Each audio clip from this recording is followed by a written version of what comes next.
Welcome back to Daddy Knows Best. I'm your host, Bryson Banks. This week's episode, we have Finesse Mitchell on. He's an SNL alumni, and he's a friend of mine, and he's hilarious. And I'm grateful he was able to do the podcast because he's a big name dude and a freaking superstar. And I'm stoked that he was able to come on and spend some time with me here. This week, it's Thanksgiving week, and I'm staying here. I'm feeding the homeless at Laugh Factory, and yeah, I'm going to my roommate's law firm's friends thing. I don't know. I'm going places, though, and I'm doing stuff, and I'm not eating alone, all right? That's important to know because I have people in my life that want me to have Thanksgiving with them, bitch. Minus the bitch, okay? Because that was aggressive. But what I would like to say is last week was amazing. Thank you, everyone that came to San Diego last week, and we sold over 100 tickets on Friday, almost 100 on Saturday, which are great numbers for that venue down there. Then I did Don't Tell on Wednesday with Short Jake. That was so cool. He runs some of the best Don't Tell shows ever. And next week I have my Super Funny show at the Improv. It's going to be fun. Come through. Thursday, I'm doing a show that I do quarterly at the VA for homeless veterans. It's always a blast. They come out and they laugh at everything, and they're there to have fun. That was a lie. They don't laugh at everything, but they're there to have fun. They laugh at weird, very weird things that you wouldn't think they would laugh at. But I guess when you're homeless, you get a different sense of humor, you know?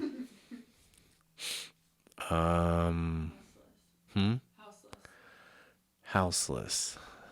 Is that the same thing? No. I think it's unhoused. Unhoused? Whatever. Only in LA do you have to correctly pronounce the pronoun for homeless people. You mean the houseless human beings? All right, guys. I hope you enjoyed this episode with Finesse. Please like, share, and subscribe, and comment, and tell me I'm awesome. Next week, we have Leslie Liao, and right when her Netflix special drops.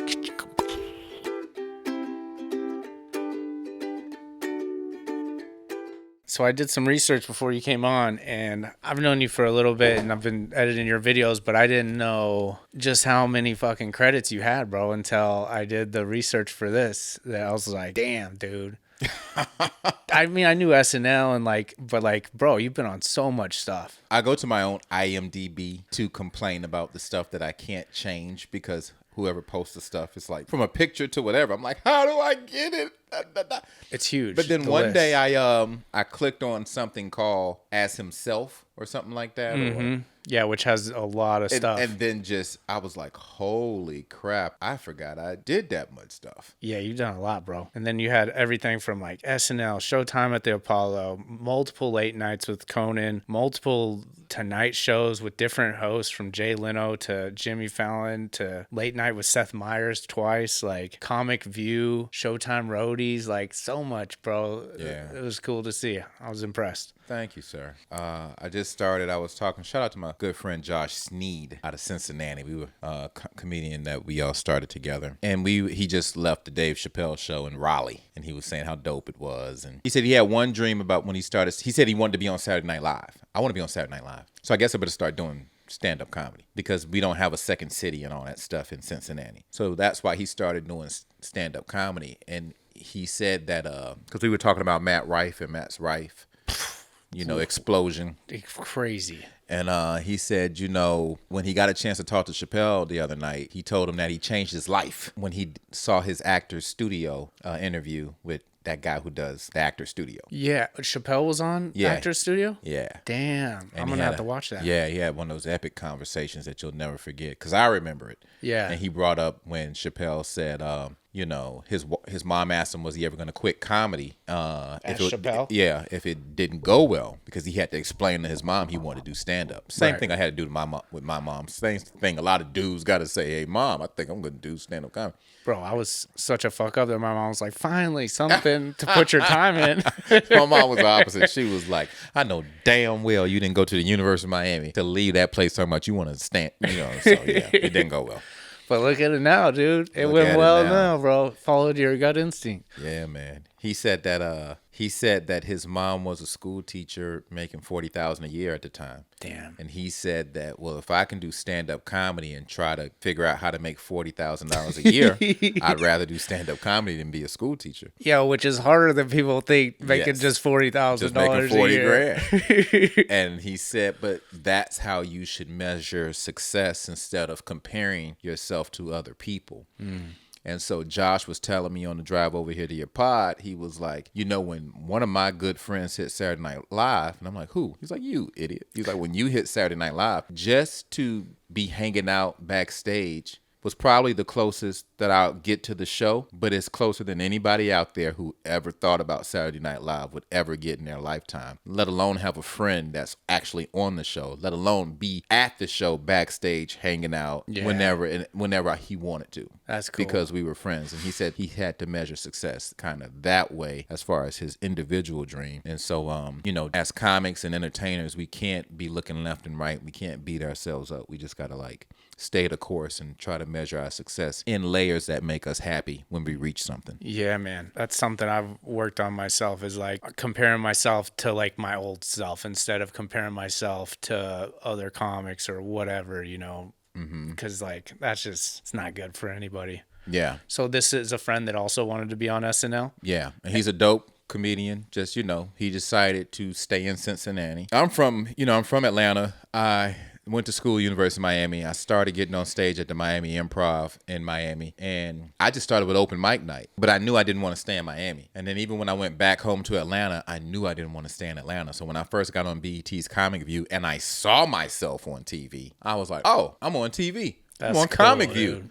Time to go to LA. So not knowing any better, but just trying to pursue this thing, I'd say I'm going to LA. And saved up about $2,500 and then went to LA. And the next thing I know, I'm out here in the rat race like everybody else. And got the opportunity to hear that they were looking for somebody for Saturday Night Live. And so that probably would have never happened if I didn't Damn. And how did you be in the right place at the right time. Because stand-up is very different than what they do on SNL. I'm sure a lot of it's transferable, but preparing for the audition for SNL, I would imagine is. Yeah, I just did stand up. You know what I mean? So for me, it was just me saying I'm gonna be me, the best me, doing characters and voices or original characters in stand up. And I murdered it, bro. Hell yeah, dude. Murdered it, man. Because that was the only way a no-name person could just come out of nowhere and all of a sudden be like, yeah, we're going to take this Finesse guy over 50 comedians that we actually know. You know what I mean? So for me to be able to do it and have Kenan Thompson, as a castmate. That's cool. And JB Smoove as a writer. Yeah, man, it was dope. That's fucking sick, dude. How was your interview? Because I've seen videos of those, and the way those people are able to not laugh at the most funniest shit, it's almost like they do it on purpose. Yeah, they try not to laugh. To my SNL auditions? Yeah. Yeah. It's just a Studio 8H. Once you make it that far, probably 6 or 7 to 8 people auditioning in the actual Studio 8H where they shoot the show. Damn. The cameramen are all there, same SNL cameramen. The feed that I didn't know at the time goes in all through the building. Wow. So anybody can turn to that channel in their office TV and watch SNL auditions. Dang. But yeah, you got the cameramen, you got people sitting in the back in the shadows, who's ever, gauging or judging, and they're, they're laughing, but not laughing. Right. You might hear, yeah. but when you hear it, it just feels like gold because it helps you keep your timing, and you're like, course. oh, I am funny. Yeah. Because you think the joke is on you. Like, ain't nobody, you motherfuckers ain't laughing. What the fuck? Yeah. So yeah. How many auditions was it before you get to 8H? Oh, bro. In my day, I did 4 or 5. Fuck. And all different stuff, or did you do the same act? I was kind of doing the same act, Okay. each time. And they kind of want you to, Sure. They just couldn't make up their mind. Damn. You know. And it started out in the comedy club, Standup New York, and then somewhere else, and then Studio 8H, and then they didn't even make up their mind then. So my story was Lauren, I heard, was vacationing in Hawaii, but they knew they had to make a decision. So when he flew back, he stopped in L.A. because a lot of the finalists all lived in L.A. Wow. So he told everybody, you know, I heard he called Jamie Masada at the Laugh Factory, and they just did a last minute, hey, can I have the finalists for SNL come out here and audition At the Laugh Factory? At the Laugh Factory. That's so cool, because that was my home spot, bro. I got a standing ovation in that bitch. Yeah, dude, that's so cool. That's Yeah. like setting you up for, I mean, because that's your club, dude. I was talking to Keenan about this on my podcast, and Keenan was like, Finesse, you don't know this, but I was literally in the bathroom drinking faucet water. Like my mouth. I said, your mouth was drinking the Laugh Factory faucet water. He's like, I didn't even, he said, I was so nervous. I didn't think to walk around to the bar to ask for a bottle of water. I just went in the bathroom and just started chugging faucet water. Oh, LA tap water makes you more thirsty too. I've never even had LA. That's the one thing they told me about LA is like the Don't tap drink the water water. is like Mexico. Don't drink it. So I'm like, okay. I've never even had it. I have like a 5-step filtration system that gets every PFAS, everything out of every water, dude. I'm weird about my water. It's gotta be You ever save somebody's life? save somebody's life. You ever saw Combat? I never saw. I went to combat zone and did combat deployment, and was like where the combat should have been, but thankfully it wasn't going. And I was infantry, so I was like the job that does the combat. Yeah. But no, there was a few like sketchy, scary instances where we had to like shoot flares at people to escalate the thing, and we found like weapons caches and stuff like that, and I did a bunch of missions, but thankfully I never saw combat, man. I always, you know, it's funny. You know, some people who like, yeah, I was in the military. Oh, okay, dope. Yeah, I do stand-up comedy now. Okay.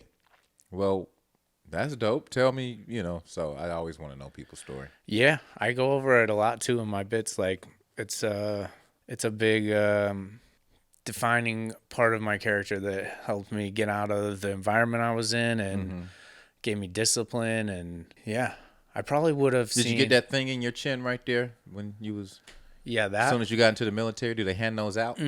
Well, it was one of the terrorists. They shot me and it bounced off my fucking chin and just left this little mark, dude. That's dope, bro. 'Cause a lot of people get shot in the head and die, but you got a fucking beauty mark from I got it. the chin, bro. I was like,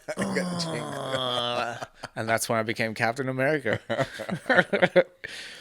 That's cool. I saw you have a project in development with Fox. I have a project in development with Fox. That's huge. Congratulations. Thank you very much. They passed. They did? Where's my camera? Right there. They passed. Yeah. Oh, no. They paid me for it. There's like a whole Deadline article about it. I know. Yeah. It's called I Gotta Ask My Wife. It just reverted back to me.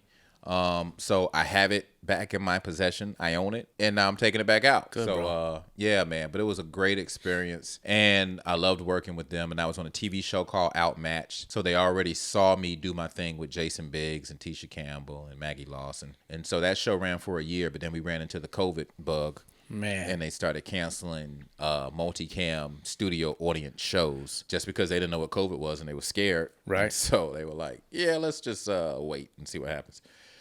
So unfortunately, that show had a 1-year run, but it was a great show. And but I made a lot of fans over there at Fox, and they said, if you have anything, let us know. So I was like, yo, dope. I got it. I write all the time. So I ended up pitching the president of the show, and he ended up buying it. And then next thing I know, we're in development. And so they loved the script, and they didn't take on any scripts that year. That's the weird thing about development. They're like, oh, yeah, let's develop these shows. And then at the end, when decisions are made, we're not going to do any shows this year. We're going to go with our old shows. That's crazy, Well, what was the whole year for? You know what I mean? Like, so. All that work. All that work, bro. That's cool you get it back, though, and they still paid you for the work. They paid me for it. I got it back, and now I'm just going to take it to CBS. That's cool, man. Also, my neighbor, bro. Oh, the CBS people? No, homegrown. Oh, homegrown. In Rodney. Okay, I'm going to make this connect. All right. I'm going to make the connect. Okay, you're going to make the connect. I feel like I'm pushing it so hard. You're like, whatever. So you got an EP that lives in your building. Yeah, that I randomly. But they had a show on HBO? No, they have an HBO deal, like first look deal. Okay. I'll have to look her up. And you know her? Or I you just know. gonna bum rush her and be like, No, I "What?" have her phone number. She's the one who leaked into my apartment, her unit, so she owes me one now. All right. All right, dope. Okay, let's do it. Cool, Because I got a bro. project. Yeah, man. And Separate from the Fox project. then, yeah, I remember you told me about the script you just finished. Yeah. Did your wife read it? Yeah, everybody read it. Let's go. You know, Good feedback? great feedback, man. Everybody's like fucking flawless. Let's go. Let's do it. I mean, just reading an email that said your first draft was tremendous. Laughed out loud, like not even playing finesse throughout the entire script, and I read it 3 times. Let's so it's go. like, let's go. That's cool, man. Yeah. That's a good feeling, Then especially I when sent it's that to my agent. Then I sent that to my manager. He sent it to my agent. My agent wrote back, "Let's go." That's you know, cool, what is it? LFG. Yeah. Yeah, let's do it. That's cool, bro. What's your favorite part of? Oh, fuck! I just saw the next one after. What's your favorite part about being a comic? My favorite part about being a stand-up comic is the instant. I call it like some old MC say, "How can I move the crowd?" Who was that? Eric B. and Rakim. How can I move the crowd? Move them to laughter or Yeah, emotionally or just anything. move the crowd. Like an MC is supposed to move the crowd, whether you get them to clap, sing, something. But as a comic, just to write something and then go in there and just be like, you know, yo, me and my lady, man, fellas, don't y'all fall for that compatibility bullshit. It's all bullshit. Because the minute somebody asks you what sign you are, run. That's how my wife got me. She was like, we are so compatible. And I'm like, we are? She was like, yeah, I'm a Capricorn and you rich. That work out. See, when to just get that laugh and bro. knowing you wrote that, Yeah. it's like, all right, cool. Let me write something else. So I think that's what I love most about doing stand-up comedy. Not going up there being silly, but actually material. Let me write some material. Let me see what type of response I get from it. And then let me tag it and make it go from 35 seconds to like a minute and a half, you know? Yeah, man. That's cool. Instant gratification, which is something that, you know, SNL didn't know until they performed it in front of the crowd. Oh. You know, but when you have a Bill Burr or a Dave Chappelle or a Kevin Hart, I'm thinking of stand-up comedians who actually hosted.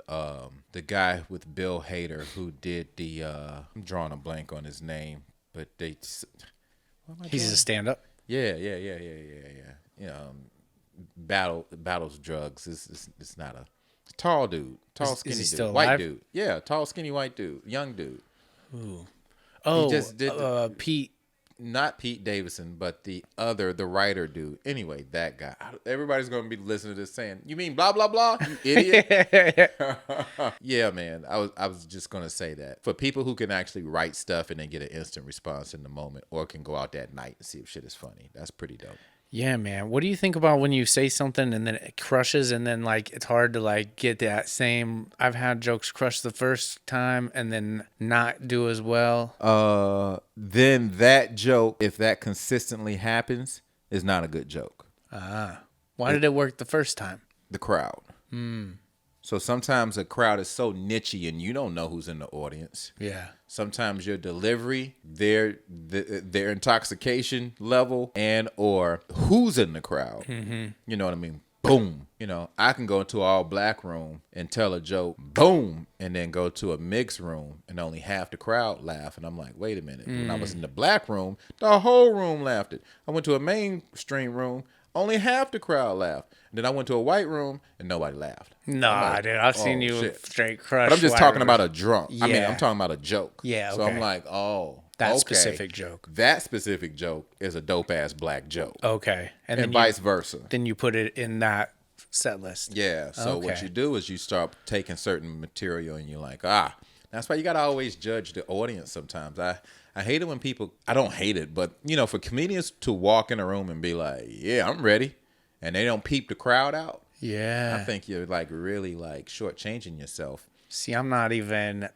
That's like a new level you just unlocked for me because like I'm just like I go in there and I always do some kind of like crowd work or something off the top. And depending on where I'm at, if I'm in San Diego, I'll do that for like 10 minutes, just crowd work at the top because I'm so comfy with the audience down there because it's like military and stuff. But like I haven't gotten or even thought about like, oh, this is this kind of crowd. I'm just peeping the crowd. I peep the crowd to like do some crowd work, but that's a good point, man.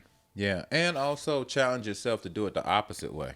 I'm not gonna mess with the crowd tonight. I'm gonna tell these first 5 jokes and see where I am with it. Yeah. Because you need that opening joke.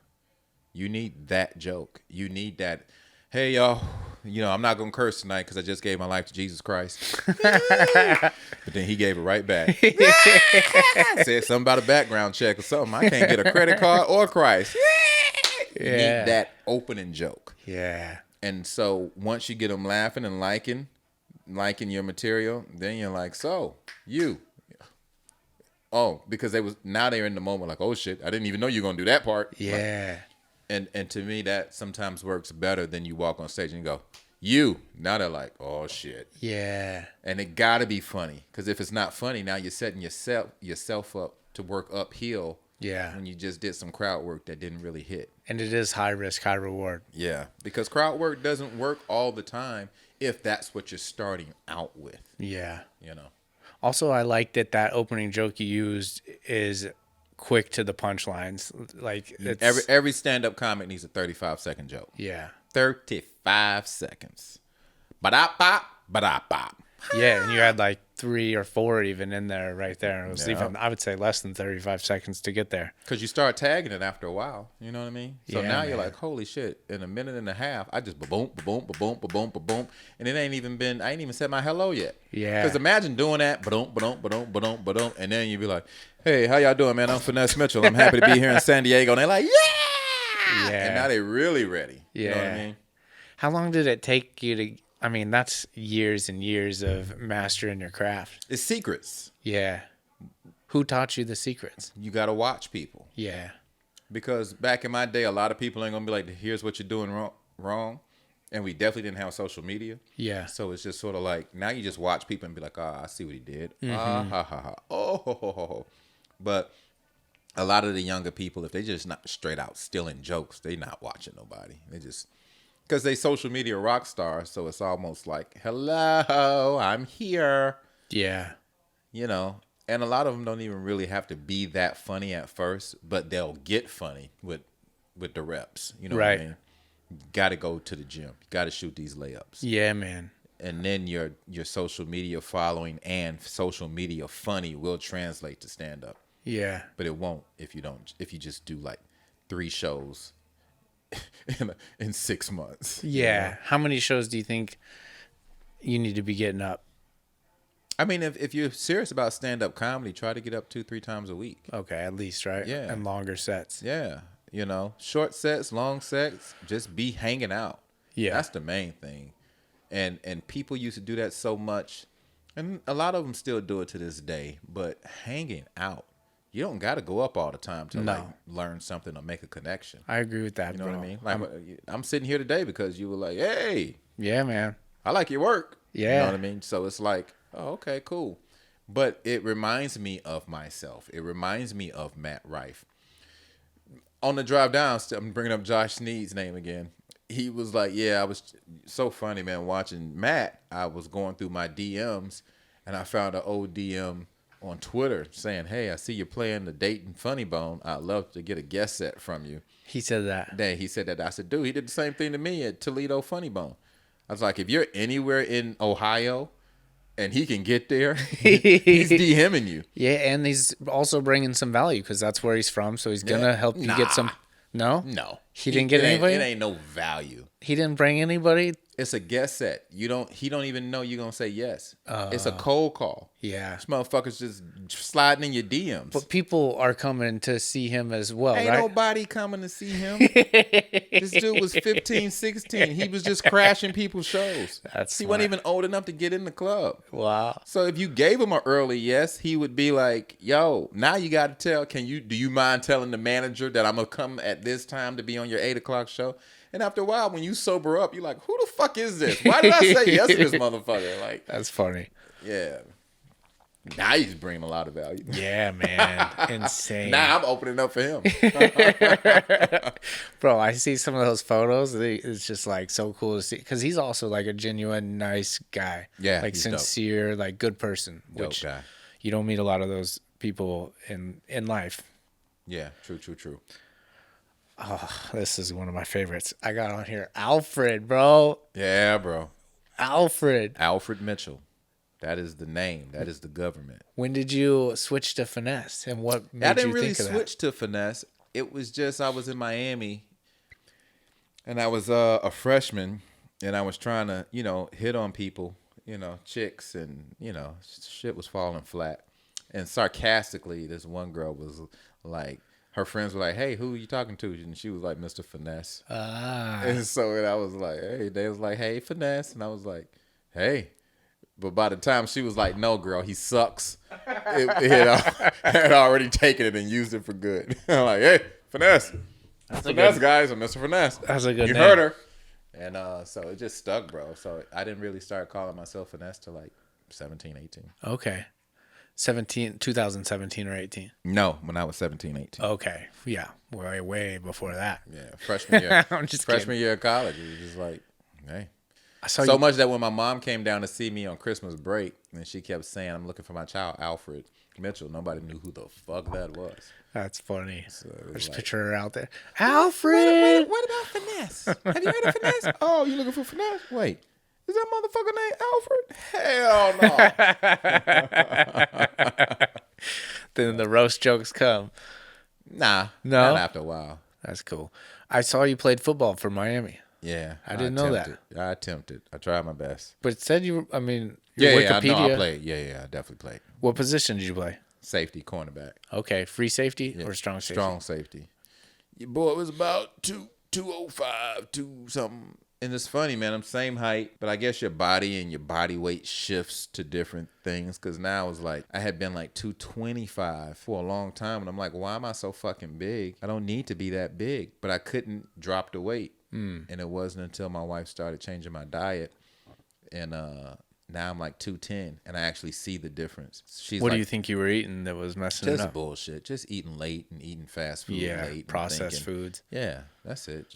But now I eat so much cleaner. It's hard on the road too, huh? To eat clean. Yeah, but there's always a good salad somewhere. Yep.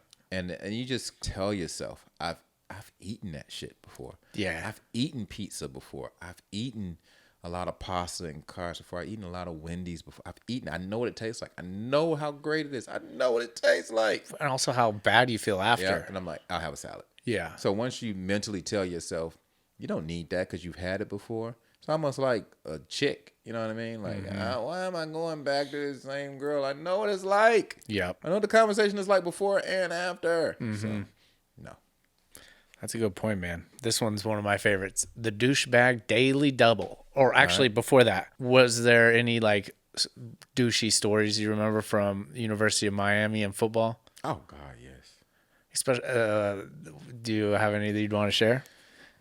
I don't know, man. I don't know if I want to share a douchey story. I also have the douchebag daily double. And What is what is that? so that is where you tell the douchiest thing you've ever done that you're comfortable sharing and the douchiest thing that's ever happened to you. And this podcast, we have fun talking about those stories, but like I'm recovered. I'm in a very healthy relationship with my girl. Recovered? Like I look back on those and there's a lot of shame and guilt of how I was because of how douchey I was. I'm speaking from my and now that I've overcome those things and I don't treat people like that, I feel comfortable sharing them in a place that's not who I am anymore. I've adopted better values as I've matured, as I've learned, as I've read that whole bookshelf of self-improvement books. So that's I saw one of your pods or one of your clips where you were saying you went over a girl's house and, she was dope and y'all was intimate and sex and you looked around the house like, this is a dope crib. Then you went back and robbed the shit. I was like, what the fuck? It was fucked up. You would never think the clean cut white male dude, they'd never suspect you either. Oh, no. But when I saw that, I was like, hell yeah. Hell yeah. I used to steal, bro. I used to steal so fucking much. I Me don't too. even I know had a problem. why. You get a rush doing it. Yeah, I don't even know why. It's stupid shit, man. It was Like, stupid, yeah. and it really didn't start, well, no, it started early. Mine too. And there was no reason to. Mm-hmm. But I just did it just for the rush of it, just to get away with shit. And then when I got to college and then joined a fraternity, and then, you're online, or as we call it, pledging a fraternity, man, we would steal so much stuff. So then it was just like, hey, I gotta shake this stuff. I'm like 23, 24, and like, I'm a grown man. Why am I stealing AA batteries out the grocery store? I can pay for this shit. You know what I mean? Yeah, man. So yeah. Douchey wise, I guess just all my stuff is like in my earlier dating days. I do remember having sex with a girl, like me and my boy. We picked up these two girls and but he never came back to his room, and our rooms were kind of attached in college, and he never came back to his room. But I was with the girl I was with, and he was with the sister. Yeah. And They were actually sisters? yeah, they were sisters. That's cool. But I think they were stepsisters, which makes it. Ooh, I think it makes. this is a category. Yeah, you know what I mean. And so, but long story short, the one I was with, we woke up that day. It was the next morning. She had to go to work. She bounced. You know what I mean? Yeah. I was like, thank you, I guess, and she left. And then I heard a knock at my bathroom door, and because the rooms were connected. Yeah. And the other sister was there, and I was like, hey. She was like, your boy never came back. I was like, you been over there all this time? Where did he go? He went somewhere else to go do something else with somebody else. So I'm like, so that was more douchey. I don't know. That's a cool douchey. And you hooked up with the sister? Stepsister? Whatever it was. Bro, I don't know what made me do this, but I just kind of like opened up the sheets like, and she came and got in the bed. So anyway. Oh man, that is literally definition daily double. You hit the daily double. That wasn't daily double because we both looked at each other like, what the hell did we just do? And your sister just left, right? You can't leave her hanging though. Your boy already. I know, man. If anything, that was a good cause. That was a charity you did in your early days of work. And then I gave my life to Jesus Christ right after that. I was done. Okay, now what's the douchiest thing that's ever happened to you, or one of them that you're comfortable sharing? I don't know. This is such a vague thing that anything can almost fit that. Something that's douchey that's happened to me. I don't know. I wish I would have been thinking about it on the drive down. Something douchey that happened to me. I don't know. I've met so many people that I gotta think about that, bro. I'll just give you one. Okay. When I was in boot camp before I was leaving, I was dating this girl, and it was pretty serious. I had taken her virginity, but I had also cheated on her, and she caught me because I had a hickey on my neck, and my boy was like, "What's that on your neck, Bryson?" Which is, that's a douche. That's not even the one, but that's a douchey thing that my friend did. And then I went to boot camp, and she was supposed to come to my graduation, and she stopped writing me letters halfway through boot camp. And I was fucking devastated, dude.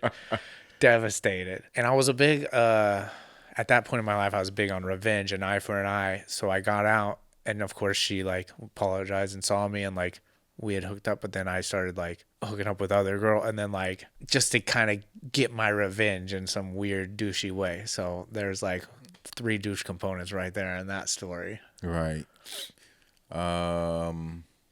I was crying in boot camp and writing letters that never got returned back. I was devastated, man. I was dating somebody in high school. They weren't even in high school yet. I was in high school. I was like 9th grade. They were 8th grade. Something weird like that.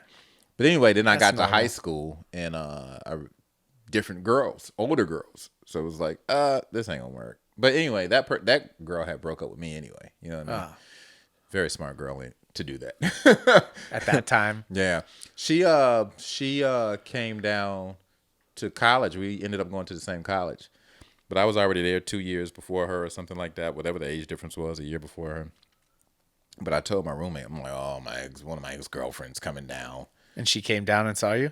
Yeah, she's coming down to go to school there. Okay. She chose University of Miami too. So when she came down, she But I was telling my roommate, the dude that didn't come back to Yeah. I told you, oh yeah. Did you tell him about the sister? Probably. Was he cool with it? Yeah, Because he was doing something else. we were notorious, bro. We were like 18-year-old sexual thugs. Yeah, playing we were football. bro. We were in a frat. I saw you in a frat too. bro. We were.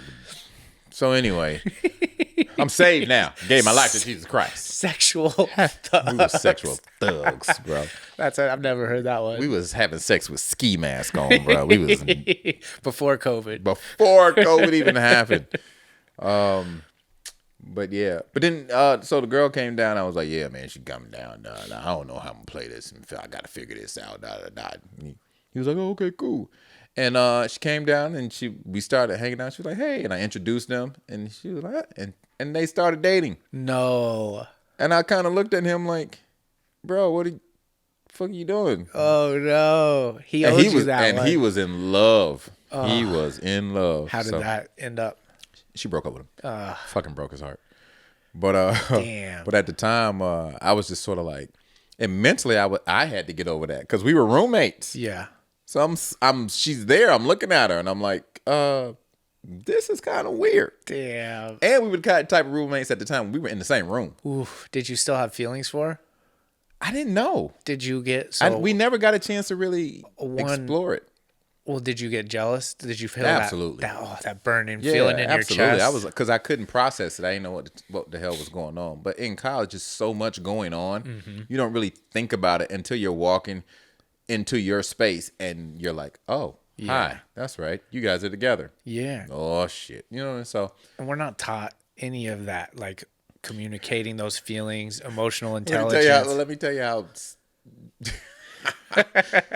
So I started dating a girl that he dated, but briefly. They never went anywhere. It never went anywhere. Like it was clearly like they just hooked up or whatever. Yeah. Bro, do you know like a month into it, he came to me one night and was like, you don't see nothing wrong with dating somebody I used to mess with. And I'm like, am I on TV right now? If you don't get the fuck out my face. Ashton Kutcher pops out. He's like, gotcha. Gotcha for this. This is a 1.5 gag. You know what I mean? It was just like, anyway. But college was so fun. And looking back on those years, man, between going to the University of Miami and going to, and being on Saturday Night Live, I honestly don't know which was more fun. I would say, I guess, Saturday Night Live just because of the partying in New York City. And was there a lot of partying then? We partied every night. Yeah? Every night. We probably took one night off. Wow. And when I say me, it was just people in my crew. You know what I mean? Yeah. I used to hang out with Keenan a lot. A guy named Kedar, a guy named... that was it. It was just like we just hit the clubs. We were at that age too, just exploring New York City. Like it was. You're just famous. Like I bet that was such a cool like. Keenan was famous. I was still Snap famous. I was still people doing that. Yeah. Kel. No, That's I'm still not Kel. Cool. But yeah, it was dope. Man, are you still friends with the old college roommate? I'm friends with everybody. Keenan too. Keenan Thompson. Yeah. Mm-hmm. I'm friends with everybody. I'm cool with everybody. I found out in my older age that most people, I don't know how to be a friend. I don't think I know how to be a friend to people if the definition of friend is I am going to call you and or text you at least once a day. No, that's too much. Right. That's a lot. Right. And I don't do that with anybody but my girl. Right. So then we're going to go connect and we're going to go hang out at the blah, blah, blah. Like, the older you get, wife and kids, man, when I'm in that house, I'm in the house. And when I'm out the house, I'm doing something comedy related. Yeah. And when that's over, I'm either playing poker or I'm back in the house. Yeah. But the whole bars, I don't drink. And the whole clubs, I don't drink. Yeah. And so it's like, and anything that's going to pop off, if my wife ain't there, I'm not going to have a good time. Yeah. So now it's like I'm just at the crib. And so I don't know how. That's cool, and though, months man. go by. And when it comes time to check in on somebody, and the social media has a lot to do with it, because now you can just see people's lives and what they're doing, and you're like, they're alive, they're okay, and now you can just leave a comment like, I see you, playboy, fire emoji, strong arm, like do your thing, you know what I'm saying? So that's to me, that's friendship, and then sometimes comedians don't make good friends because there's also a silent competition there that nobody wants to admit, you know. Yeah. But I would love to. But people, I would say like more people on your level. Like I don't feel like I'm competing with you at all, bro. Like Well, I I'm can't learning, say I can't and, say you know, competition. yeah. Everybody's busy. But among your peers, there is like, yeah, I feel it Yeah, more we with. see everybody doing everything. We see somebody about to shoot a special. We see somebody touring. We see somebody selling out. We see somebody, you know, and then we see other people that is like, hey, because I don't mind. I think the one thing I want to do left in my career is go out with some other dope comedians on a tour. Yeah, that'd be cool. And it's not like, oh, we're all opening up for blah, blah, blah. It's like a Kings of Comedy type thing. Yep. It's just a vibe of whatever we call this tour, that's what the tour is. And we're going to go out and tell these jokes and have fun. Yeah, I And, think Adam Sandler and his crew did it, right? Yeah, And yeah. David Spade, they all got that bus, and that seems like a cool ass time. Yeah. I was cool with Adam back in the day. I hear he's extremely nice. Super nice, man. I find that once people become super, super rich, but even before that, he was nice. Matt was nice, a lot of people. But a lot of times you make a good $1 zillion, then you're sort of like, I'm cool, you know. I'm normal. You try to actually normalize yourself Yeah. amongst people who haven't done as well as you have. Okay. But you also are cool, but people don't know how cool you are. Yeah. You ever heard somebody say, oh, man, I was saying, well, he's so fucking nice, bro. He's so cool. Some people don't change. Some people are just like, you know, and then there's some people you got to kind of put a wall up, you know. Because they get too big of a head. Some people you got the people who have become super out of this world have to put a wall up just to protect themselves, man. because you can't befriend everybody. Right. And everybody wants to be your friend at that level. Everybody wants to be your friend, bro. Yeah. There are a lot of people who don't fuck with me no more because they just like, Finesse, I'm busy. No, I'm just kidding. Yeah. I'm just kidding. I feel like as a comic, you always pay it forward. I always try to put people on or give them stage time or just give them cool advice, because it's really cool when those people do something great with themselves and they say, yeah, Finesse Mitchell was one of the people who said that makes me feel good. And I've heard that a lot in my business. I like that. You offered me a spot on your November 10th and 11th shows, and I wish I didn't have the San Diego spot. Mohegan Sun, bro, the casino. That's perfect, you dude. Took that joint, bro. We would have been in there all night. We would have gotten no sleep. Bro, if I hadn't already booked, I would have rescheduled, but I had booked it, everything. Yeah, and I look forward to, and I think that's good, man. I think it's important to do that, and I think on an energetic level that comes back to you in good ways that you can't, you know what I mean? And like somebody probably did that for you when you were coming up, and like I don't know, man, that's part of and not a lot of people do that, so I think it's cool that you do that. Yes, sir. Yeah, man. I got on here Girl Dad. What do you think about how's that? I love my girls, Elle and Eva, 5 and 8. And just watching them get taller and bigger and smarter. I love it. Yeah. And that also keeps me in the house. But because everybody, you know, my mother-in-law, my wife, my 2 daughters, the energy that's in that house sometimes, I'm like, I'm going somewhere. Yeah. And sometimes my wife doesn't get it. Why don't you just go to another room in the house? Nah. I'm leaving taking the trash out. I'm taking the trash out. I'll be back in 5 hours. You know what I mean? So I love to think. I sometimes can't think in my house. And so me being creative, sometimes it just doesn't, the energy isn't right. Yeah. And if you are a creative person who likes to paint, read, write jokes, come on, and the energy is off. Yeah. Non-creative people who think they're creative, but they're really not, don't get that. Right. They don't get the fact that I'd rather go sit on the 405 stuck in traffic and figure this out in my head than be in this house. And right when you get it, you hear, Finesse! Babe, can you turn the AC down to 23? It's so hot in this house. You guys do Celsius at your house? No, she literally wants it 23 Fahrenheit. She wants it Iceland in that bitch. Oh, shit. Bro, I have ADHD, so I relate to, like, if my door's shut, everyone knows not to knock, because, like, it takes me, like, 20 minutes to get back into where I was if I'm distracted. I have multiple noise-canceling headphones that I have to wear to get in my zone. Like, do you have a place you go to that besides the 405 and Before the traffic? casino. Or the I casino? play poker, bro. Yeah, I like to go there, sit there, and read my voice memos, listen to my stand up, and or write scenes for my movies or TV shows, and then come back to the house, and then Flesh it out there. yeah.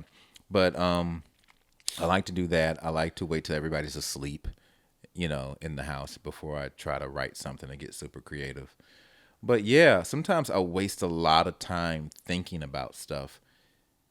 My mind is just like, and I see it in my daughter too. I could tell my daughter to do something. Well, It takes her 20 minutes to do one thing, and I'm like, she gets that from me. I'd like to say something on that, man. I read this book called, a couple books on this subject called Deep Work by Cal Newport, and he talks about how all the greats they go places or go somewhere to detach and get away and to like work. And he talks about an incubation period, which is this what some people call procrastination or not doing something, and that can get overextended. But there is an important incubation period where these ideas come and they're sitting in your mind, and maybe you jot a couple things down, but like it's still, your subconscious is still working it out, and you're still these walks or these drives or these poker where you're getting, that's part of your creative process. So I wouldn't knock it too much. It's part of the incubation phase. Now, if it's been like 2 years of incubating, then maybe it's like this incubation phase is too long, Right. What's your biggest regret that you're willing to share, or do you have any? My biggest regret career-wise is probably not at the time taking the SNL opportunity as serious as I could have, because I let the frustration of being frustrated overtake me, consume me. Yeah. And I kind of checked out. But they didn't know, or maybe they did, but I wasn't giving it my all because I was kind of confused. I think the show made me confused about what my funny was. And whatever spark that they saw that said, we want that guy, I lost that. So when I lose that, clearly they don't know what to do. So I think me not working that out and me just saying, when's the after party? That was a big mistake, and I should have worked on the craft of show business, the business side of it, and then let that dictate the creativity. What is that? Now, would you say you know that now? Oh, definitely. What is that? So I don't. You have me to, and other listeners you don't fall have into to that. be a people person.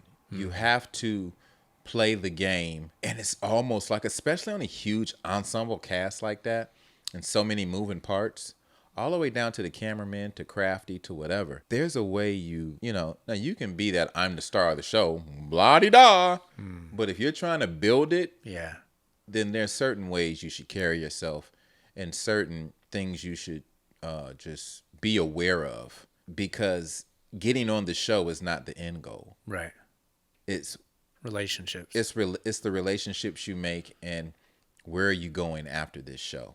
Because either they're going to end it for you, or you're going to come to them and say, yeah, can I get out this contract? Yeah. Most people are like, what do you mean you're not bringing me back? Yeah. I was just about to. Well, no. Because in their mind, they're like, they gave the chance. Yeah. And it's almost like being a GM of a football team. You can think your production is great, but in their mind, they already scouting the next high school player. Yeah. And where that dude is going to college to see if, they can make some connection as a GM in the pros. Let alone just like, I'm going to trade for this guy, that guy, this guy. Yeah. When you say where you going next, relationships, do you mean like treating the janitor the same way you treat the CEO, or do you mean just like being nice to everyone? Or well, what I learned there was that the more people who speak favorably of you, even though the decision is up to, at the time, Lauren Michaels and maybe two other people, but to have people speak highly of you will circumvent or negate somebody having a bad day with you and talking shit about you, and other people being able to pile on and say, yeah, Finesse is kind of douchey. You'd rather have people say, Finesse? No, not that guy. Yeah. Well, he must have been going through something. Because maybe he's having a bad day. And people can understand that because everybody on the show is going through something. Right. No, and I've heard stories of how hard they work. It's just hard. Yeah. It's a hard environment. It's not like we use the summer to get ready for the season. Mm-hmm. We use the week before. Damn. It's a lot of pressure. Yeah. And it kind of got to be TV ready at 11:29. I look back on it and say, oh man, those were fun days. Oh man, I was crazy. And then, oh man, like, oh, I did this wrong and I did that wrong. But you like, That's normal though but with that's any normal. experience. Yeah, you get back and you go, oh yeah. Same thing about being on any TV show. You get a TV show and you're on network TV. You don't realize how many people want a TV show on network TV fighting for that time slot. But you're just like, oh man, we gotta do table read. Yeah.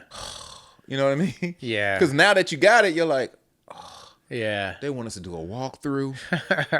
But a few years ago, you were dreaming of that spot. Bro, a few years ago, you just wanted an audition. Yeah. You know, can I just get a manager or an agent so I can get an audition? Yeah. You're actually on the show, walking on the lot, leaving hair and makeup, talking about, I hope we ain't here forever tonight. I got to get somewhere. The after party starting soon. I have Your Girlfriends Only Know So Much, your book you wrote, which I learned wrote about. a book back in the day, bro. And I should have written another book. Well, it's way overdue about me writing another book. Yeah, it was a relationship book. I used to give relationship advice in Really? SS Magazine. Yeah. Wow. Relationship guru. Really? You can ask me anything. Where did you learn all your relationship It's stuff from? University of Miami. yeah. The Daily Double. Bacon Sisters. I'm going to start my podcast in my backyard, and I think it'll probably be me and my wife, and we're just going to sit back there and talk about couple shit and getting on each other's nerves. I'm starting one with my girlfriend too. Yeah, man. We're just going to sit back there and take advantage of the backyard and the equipment, and just be like, let's post shit to YouTube, and let's just, because you got to do something, you know what I mean? Yeah. So that's what One thing I would think of is there's a lot of noise from outside. Like even here, you've heard the trash truck. Yeah. But I don't care about that stuff. Okay. I think one thing that people think people care about when you're in your car listening to a podcast is, was that a kitten in the background? Yeah, my cat's in there sometimes. Nobody gives a fuck, bro. Yeah. And there's so many people, just like how we are like, oh, what am I going to wear? There are some people who care more about what they're going to wear for their special than are my jokes ready. Then there are some people who are like, my jokes, I messed up this, I messed up that. And they can't sleep for the next 2 weeks. And you're like, you're going to fix it in the edit. Calm down. You know, and then there are some people, when it comes to potting and stuff like that, they're like, okay, wait a minute. Wait. Let's. I heard a plane. Heard a plane. Yeah. But who are you doing that for? Because the average listener who doesn't know you messed up that joke, or don't know your shoes don't exactly match your shirt, and don't know that, your content didn't flow with last, they don't care, bro. Yeah. When I'm in my car listening, I'm listening for the University of Miami football podcast. I don't care if the dude does anything. I'm just driving, Yeah. Don't be too hard on yourself with this stuff. That's true. That's a good point. I used to be so hard on myself. Fuck this noise. I still am sometimes. I know. So the book was a relationship book. Yeah, it did really well, and then it came out at a decent time, and then it came out at a bad time because Steve Harvey put out a relationship book, and then sometimes it's just like a comedian giving relationship advice. We have to. Yeah. We're gonna go with the dude with 1,000 radio stations, right? You know what I mean? And so that's what happened with that. But it's time, so might as well jump back in that lane. That's cool, man. Yeah. What's the biggest piece of advice from the book you think that's still relevant today? When you say you're not into something and a person says, okay, cool, but y'all still together, y'all still dating. Hey, I don't want to have casual sex. Okay. So that's cool with you. That's perfect. I mean, unless we locking it down, I don't want to just be like just one time. Cool. Right. Cool. All right. And then a month and a half goes by and y'all have sex and the woman is like, that was amazing. I'm so glad that we're like, that we did that and feel so great. And the dude is like, cool. You see my shoes? And she's like, oh, yeah, where are you going? Oh, I gotta go do this thing, And she's like, you okay? Not the response I was hoping for. Because he's thinking, oh, she gave in. And she's thinking, oh, he's finally there. He's finally there with me. But there wasn't any true communication about it. There was no communication. And so I feel like in relationships, that still translates to this day. The thing you're scared to talk about the most, but then you start to just act and just go with the flow. Yeah. You still haven't actually ironed it out yet. Yeah. And dudes are sort of like, oh, she must have wanted some dick. Yeah. And women are like, oh, he must be ready to settle down. Yeah, man. So we're not taught to how to express ourselves clearly and our feelings and our needs. And when we do, we read into actions differently than getting like, actions speak louder than words. Absolutely. Do you have any big insecurities you're willing to share? Not really. I mean, not that I ain't really willing to share them. That's a new question. But nah, I don't. At this point in my life, I think I'm super dope. Yeah, super secure. Yeah, and so and I do realize sometimes I used to be like, oh fuck it, people got to deal with it when they see me. Sometimes I can walk in a room and be like, let me play the background. What do you mean the background? Let me not outshine the insecure dude in the room, but it's clearly his room. Yeah. You will find that in stand-up comedy where you can walk up on a scene at somebody else's show and people are like, hey, Finesse. And you're like, hey. And then you go from that energy to just like, bam, bam, bam, bam, bam. And all of a sudden the party shifts. Yeah. And it could be you. It could be whatever. It could be whoever walked in the room. But whose room originally was it? Yeah. Versus you walking in and saying, yo, what's up? Let me go find Dion Cole. Let me go find, Jim Jeffries. Let me go find Bill Burr. You know what I mean? What's up, Bill? What's up? I'm not gonna come in here and drink your liquor and go into your crafty and and then put my feet up on the go in and play the background. You know what I mean? That's and the engage move. and engage how people are engaging versus shift the vibes in the room. Yeah. Because some comedians can't shut up and can't stop performing. Yeah. It ain't your They're room. always though. on. Yeah, it ain't your room. Relax. Yeah. That's good advice, bro. Yeah. Well, and also there's so many like power dynamics and status things that you probably had to learn that I sure didn't learn. Like I grew up in Podunk, Oklahoma, where maybe these things were in play, but they weren't as noticeable. And then you come out here and there's like, oh, that was weird. And these like little mannerisms people do to exude power and just like, I still have a long way to learn, but that sounds like one of those good lessons to learn early on. Learn in the room. Yeah. Just learn in the room. Sit back. That you don't have to be funny all the time. You're so shy. You're so quiet. You're so, I'm just chilling tonight. You know what I'm saying? And then when it's almost like, because we always know how to tag a joke. Yeah. You ever been around people who just ain't funny? Yeah.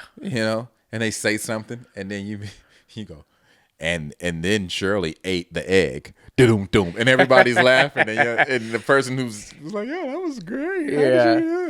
Yeah. But if you just always like, and then Bill robbed the store, and then and all of a sudden it's too much. Yeah. You know what I mean? So it's finding that balance. Yeah, man. That's good advice. What's your most proud moment? My daughters. Yeah. My daughters. Just putting the keys in the door and on the other side of the door. It's like, how your puppy is like, yeah. You hear that on the other side of the door? Yeah. So putting the keys in the door and just hearing my girl scream, Daddy, you know what I mean? That's cool. That's a proud moment. Yeah. I lost my dog this year. It was tough, man. Yeah.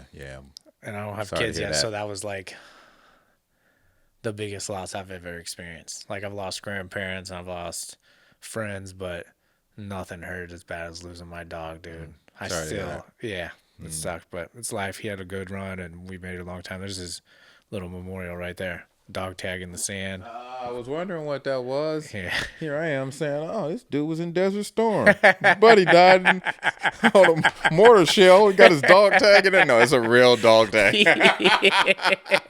That's so funny, man. I swear to God, I looked at that shit. I was like, yeah, this dude was in the military. One of his boys didn't make it back. That's what it looks like, huh? No. He got the sand and everything, bro. That is Afghanistan sand right there. It does. You can interpret it that way for sure. I was not in the military, but I know what that is. That's so funny, bro. Oh, that's That should be our clip. That will be one of them for sure. Don't use my real name as a clip. Yeah, Alfred. Yeah, let people actually watch this shit. Yeah, that one. I won't put that in there, bro. I actually noticed that when I created the shirt album to send you your things, I was like, Alfred. And I had that in the back of my mind to bring up. You don't, do you read a lot? Sometimes. Sometimes? Because Yeah. I remember I asked you a poker and you're like, you hadn't read in a while. I hadn't read books. Scripts. Yeah, You read a lot of so scripts. many people saying read this and tell me what you think. That you're like, oh shit. So Yeah. you do a lot of that reading to get shit out of the way, whether you want to be a part of it or not a part of it. And so that's a lot of reading. Because in order for me to read, then I can't stay awake on planes. So unless I'm typing, I'm sleeping. And then when it comes to being at the crib, everybody got to be asleep. But Yeah. I'd rather be editing than actually reading the book. So the time for me to actually go cover to cover for just some leisure reading is kind of like Slim. yeah, slim. That's fair. Cool, man. I think that's about it. Thanks for doing the pod. Do you have anything you want to plug? Oh man. Let me see. I don't know when this is dropping, but It'll be a while. It'll be okay. like So December 2nd, check me out in Cincinnati at Memorial Hall and Over the Rhine area in downtown Cincinnati. Me, Joe Claire, Jackson McQueen. We talking you about taking Jackson with you? Yeah, man. That's it's cool, a man. frat thing. We He's talking so about funny. the 100th anniversary centennial event for the Brothers of Kappa Alpha Psi Fraternity Incorporated. We'll all be celebrating and doing a comedy show December 2nd. Doors open at 7 p.m. And then that's pretty much it. You know what I mean? About to do these Matt Rife dates on the Problematic Tour. Yeah? Yeah, Which man. cities? We're taking over Texas. So Austin, San Antonio, Dallas, Houston, and something else in there. That's so sick. When Yeah. are you doing that? No, but that's November 15th through the 19th. Fuck yeah, man. I'll be in Tampa in January down at the Improv, and I'm adding more dates as we speak. But, you know, you just need that one thing. You need that one thing, and then when that one thing happens, you know, you keep feeding it, and then once you feed it, you keep going. And then people be like, man, where did you come from? You be like, Yeah. yeah, I've only been doing comedy 25 years, bro. Get the fuck out my face, bro. That's a I've been long doing this time, bro. Well, hell yeah, dude. Thanks for doing the pod, man. It was great to have you on. Bryson, thank you, brother. Appreciate Of you. course.